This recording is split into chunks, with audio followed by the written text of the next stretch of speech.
Hello, welcome to FocusTech Crypto Academy. In this video, we shall be teaching you how to create alerts or how to set alerts on Trust Wallet.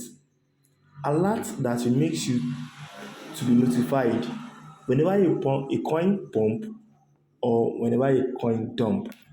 So what you need to do is to go to settings, click on settings, then click on price alerts. Price alerts.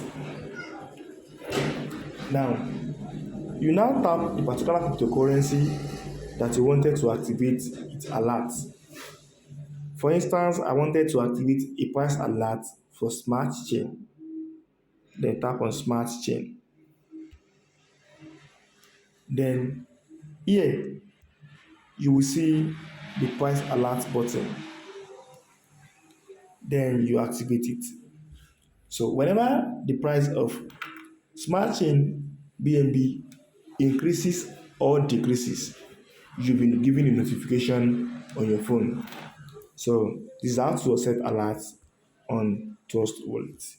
Thank you for watching. This is FocusTech Crypto Academy.